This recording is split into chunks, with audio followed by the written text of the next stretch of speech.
अभी ये मेरा सेकेंड कॉमनवेल्थ गेम्स है, इसमें भी मैंने मेडल लिया, मैं बहुत अच्छा लग रहा है। और आने वाला एशियन गेम्स में भी मैं मेडल लेने के लिए कोशिश कर लूँगी। जिस तरह से सपोर्ट मिल रहा है, वेरियस स्कीम्स हैं, सारी टॉप स्कीम्स है, ग्रास रूट लेवल पे आप लोगों का खेलो इंडिया, तो आप खेलो इंडिया में भी इस प्रोग्राम, तो कैसा आपको इन स्कीम से बेनिफिट मिला है? सॉरी, अभी तक तो मैं कुछ स्पॉन्सर नहीं है। अब इंडियन टीम के लिए 5 वेटलिफ्टिंग इवेंट में 5वां मेडल है, तो थोड़ा सा अगर आप कोच के बारे में बता सकते हैं, टीम प्रिपरेशन के बारे में बता सकते हैं।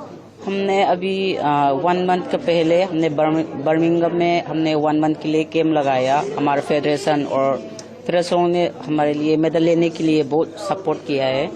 और हमारा कोच लोग ने भी ट्रेनिंग से खाना पीना सब कुछ ध्यान रखे हम ये इधर तक पहुंच गए।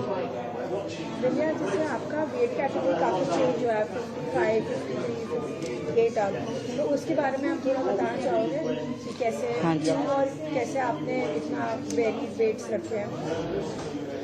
मैंने मेरा लास्ट गुजरात नेशनल गेम्स में मेरा 55 लास्ट हो गया।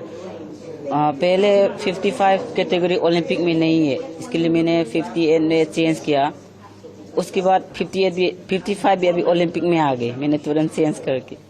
अभी मैं कोशिश कर लूँगी एशियन गेम्स तक 58 में खेलूँगी, उसके बाद 53 में खेल के ओलंपिक में भी मैं तैयारी कर लूँगी। बट 53 में तो मीराबाई भी आने का सोच रही हैं। फिर भी मुझे भी आपका और नेशनल वेट कितना है जिसमें आप ज़्यादा कंफर्टेबल फील करते हो?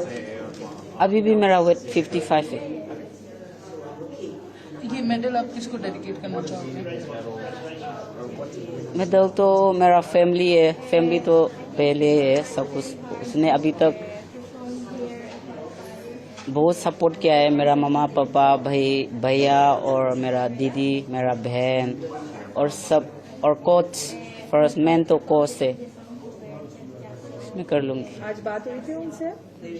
पेरेंट्स, हाँ जी, वो लोग तो पूरा कल से पूजा करके मतलब पहले तो 55 में तो इतना टेंशन नहीं है, अभी 58 में आ गई तो और ज़्यादा हार्ड वर्क करना पड़ेगा इसके लिए।